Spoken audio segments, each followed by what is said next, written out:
Hello, hello. Je suis Eugénie Tenengwe, votre juriste avéré. Je viens ce matin continuer le fameux thème sur la déchéance de la nationalité. Aujourd'hui, j'aborde la troisième partie. La semaine dernière, en rappel pour ceux qui me suivent depuis le début, je vous ai édifié sur la perte de la nationalité qui faisait l'objet de la deuxième partie du thème. Je vous ai expliqué que la perte de la nationalité concernait exclusivement les ressortissants d'un pays, c'est-à-dire les nationaux. J'avais pris deux cas de figure, le cas du Cameroun et celui de la France. Je vous ai expliqué qu'au Cameroun, on pouvait perdre la nationalité de façon automatique pour avoir acquis une nationalité étrangère. Vous perdez systématiquement la nationalité camerounaise parce que la loi camerounaise n'admet pas la double nationalité. On pourrait également perdre la nationalité camerounaise par répudiation. Ça veut dire quoi? Vous contractez un mariage avec un étranger, vous décidez de répudier la nationalité camerounaise au profit de la nationalité de votre conjoint. En France, par contre, un ressortissant français ne saurait perdre sa nationalité parce que c'est un acquis, quand bien même sa filiation serait contestée à la majorité, quand bien même la personne aurait acquis une autre nationalité ou bien plusieurs autres nationalités, parce que la loi française n'a aucun souci avec la double nationalité ou alors la plurinationalité. Aujourd'hui, on va s'atteler sur la déchéance de la nationalité. Ce qu'il faut déjà comprendre, c'est que quand la perte de la nationalité concerne les ressortissants d'un pays, c'est-à-dire les nationaux, la déchéance de nationalité, par contre, concerne les binationaux. Ce sont ces étrangers-là qui acquièrent la nationalité d'un autre pays. C'est quoi la déchéance de la nationalité? C'est tout simplement une sanction qui consiste à priver quelqu'un de la nationalité, alors à priver une personne de la nationalité qu'elle a acquise. On peut vous déchoir de la nationalité que vous avez acquise pour avoir commis un crime ou un délit qui préjudicie les intérêts supérieurs de l'État.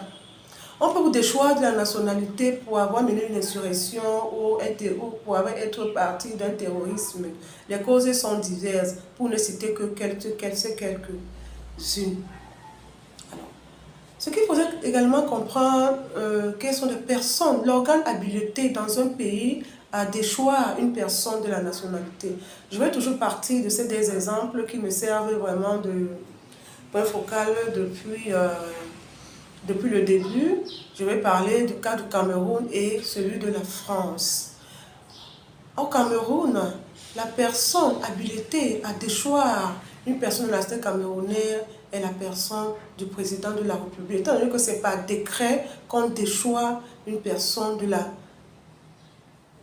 la nationalité camerounaise. La deuxième personnalité est le Premier ministre. Ce sont ces deux personnalités-là qui ont qualité à promulguer les décrets.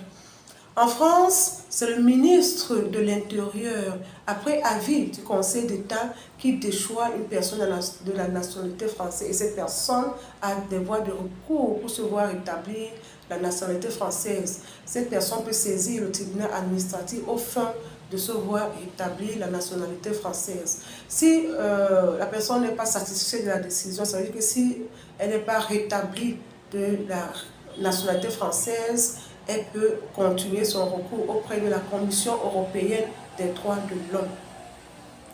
Quand je finis de dire ça, il faut quand même chercher à comprendre le risque qu'on encourt quand on se retrouve déchu de la nationalité. Oui, on court un risque. Le risque, c'est se retrouver dans un statut d'apatride.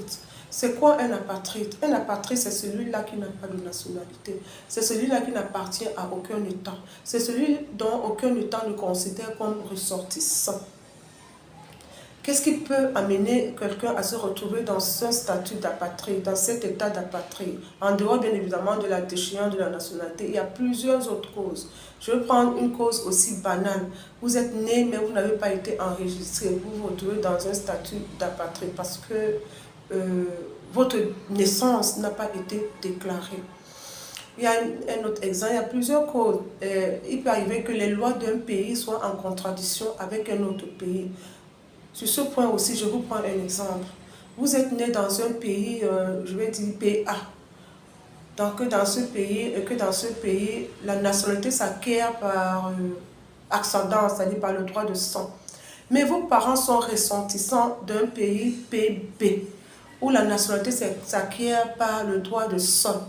Vous voyez que du moment où vous êtes né dans ce pays, P1, où la nationalité s'acquiert par ascendance, c'est-à-dire par le droit de sang, vous vous retrouvez apatride. Ce sont autant d'exemples parmi tant d'autres.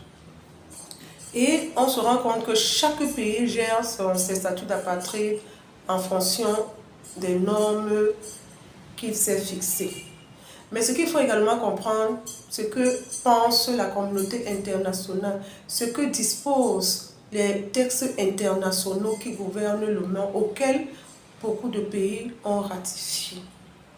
Je reprends notamment la Déclaration universelle des droits de l'homme qui a été adoptée à Nairobi, à l'ONU, qui est contre le statut d'apatride, qui défend énergétiquement le statut d'apatride. Mais sauf que derrière, il n'y a pas une coercition, il n'y a pas une contrainte. Donc chaque pays continue à gérer le statut d'apatride en fonction des normes qu'il s'est fixées.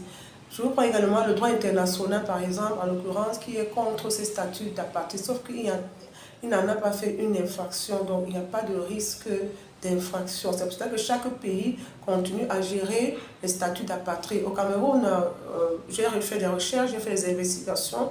Je ne peux pas enregistrer des cas d'apatride, mais en France, il y en a.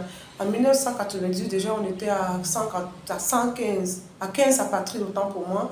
Rendu à 2023, certainement, on en a eu d'autres. Pour vous dire que ces pays n'ont aucune contrainte de respecter la vie, appréciation des textes internationaux, parce qu'il n'y a pas une coercition qui les obligerait à respecter cette loi. Alors, quand j'ai fini de dire ça, je vais continuer pour dire que ce soit la déchéance de la nationalité ou alors le traitement de statut d'apatride, ils sont régis par la loi nationale camerounaise du 11 juin 1968 portant code de nationalité camerounaise et les textes internationaux, en l'occurrence la Déclaration universelle des droits de l'homme et le droit international que voici.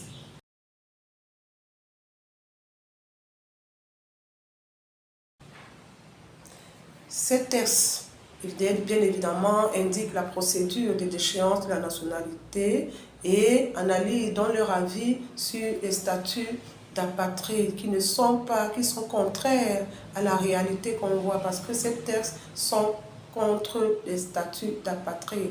Ils estiment que chaque citoyen, chaque personne doit être ressortissant d'un pays. Le statut d'apatride rend vulnérable.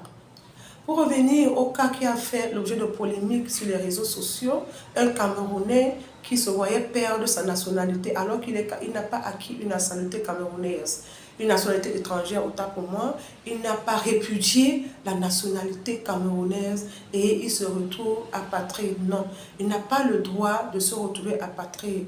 L'État camerounais doit, je vais dire, le rétablir dans sa nationalité camerounaise. C'est ce qu'il faut retenir de cette troisième partie. On est au terme du thème sur la déchéance de la nationalité.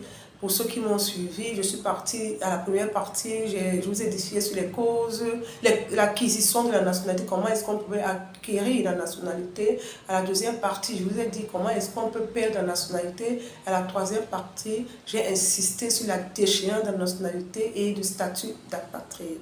Merci pour ceux qui m'ont suivi. Si vous avez aimé ma vidéo, veuillez la partager, veuillez la liker. Quant à moi, je serai toujours là pour vous édifier sur des questions de droit.